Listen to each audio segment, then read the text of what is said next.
साहब, ज़ाहिर है IMF प्रोग्राम की बहाली के हवाले से तो वज़ीर आज़म कह रहे हैं, मगर अब माहिरीन मईशत की राय है कि सिर्फ IMF प्रोग्राम से काम चलेगा नहीं, पाकिस्तान को कर्ज रीस्ट्रक्चर करने होंगे, सिमत दुरुस्त करनी होगी। मुझे लगता है कि ये IMF का तो ये प्रोग्राम हो जाएगा, इसमें कोई शक नहीं है।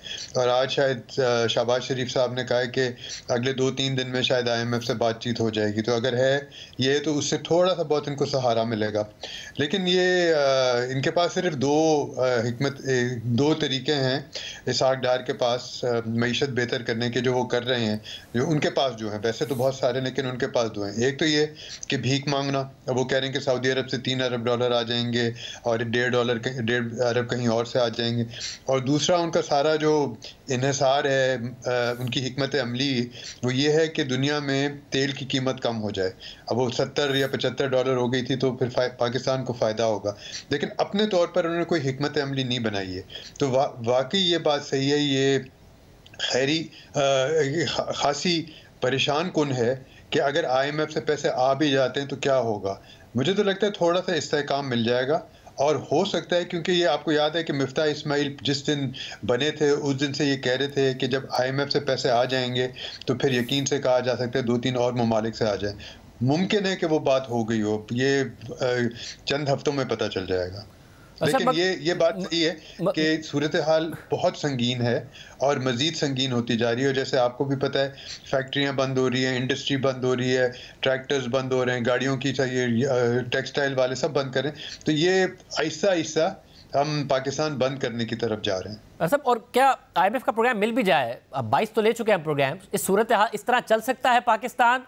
खसारे बहुत ज़्यादा हैं, हमें नज़र आ रहा है, वो हर तरफ है, चाहे बिजली का खसारा हो, चाहे गैस का खसारा हो, चाहे बजट खसारा हो, हर तरफ खसारे खसारे हैं। वफाकी हुकूमत का जो रेवेन्यू है शुरू के 5 माह में, वो 2 हेड्स में ही कंज्यूम हो गया है, बाकी तो फिर कर्ज ही लेना पड़ता है। चल सकता है ऐसे, या बहुत मेजर रिफॉर्म्स करने पड़ेंगे?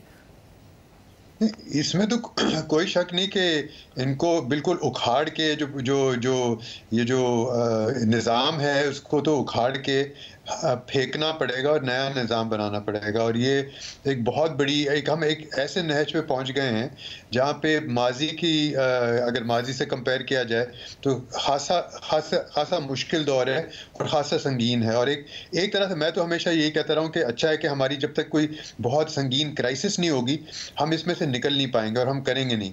ये जिस तरह पिछले 25-30 साल से चलते आ रहे हैं, इस तरह निज़ाम नहीं चलने वाला, मईशत इस तरह नहीं चलने वाली।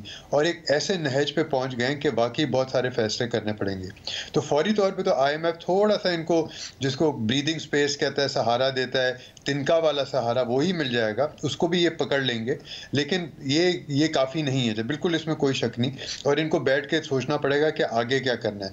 मसला ये है, चंद महीनों में इलेक्शंस हैं और इलेक्शंस इस बात पर को तय करेंगे कि हिकमत अमली मईशत की क्या होने वाली है। खसारे बढ़ते जाएंगे, इसमें कोई शक नहीं है साहब। और ज़ाहिर इलेक्शन तक कोई ऐसे इकदाम भी नहीं हो पाएंगे जो बहुत ही अनपॉपुलर हो या हुकूमत को अनपॉपुलर कर दें, तो मुल्क तो फिर बगैर इलेक्शन के क्राइसिस में है। तो आपको भी एज इकोनॉमिस्ट आप देखते हैं कि इलेक्शन ही हल है, या क्या किया जाए? नहीं, देखें, इलेक्शन हल नहीं है। इलेक्शन किसी चीज़ का हल नहीं है। आज अगर आप इलेक्शन करा दें, कोई भी हुकूमत आ जाए, तो वो जब इसका हल जो है इक्तिसादी हिकमत अमली, इक्तिसादी प्लान।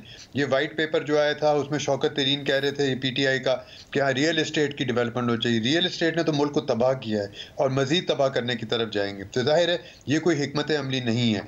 तो इलेक्शंस कराना काफ़ी नहीं है। इलेक्शन से क्या हो जाएगा? अभी भी अगर इलेक्शंस नहीं होते, कम से कम इस बात पर बात हो सकती है कि क्या प्रोग्राम होगा, रिफॉर्म्स का क्या होगा, स्ट्रक्चरल रिफॉर्म्स का क्या होगा।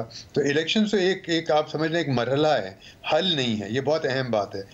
इसका हल जो है वो जो पार्टी आएगी, जिस तरह की जो भी मुख्तलिफ पार्टीज आएंगी, उनको बैठकर फैसला करना पड़ेगा कि अब करना क्या है। अब वो वक्त गुजर गया है कि हाँ हमें करना है, अब ये वक्त आ गया कि अभी हमें करना क्या है और किस तरह करना है। अब वहाँ हम खड़े हैं।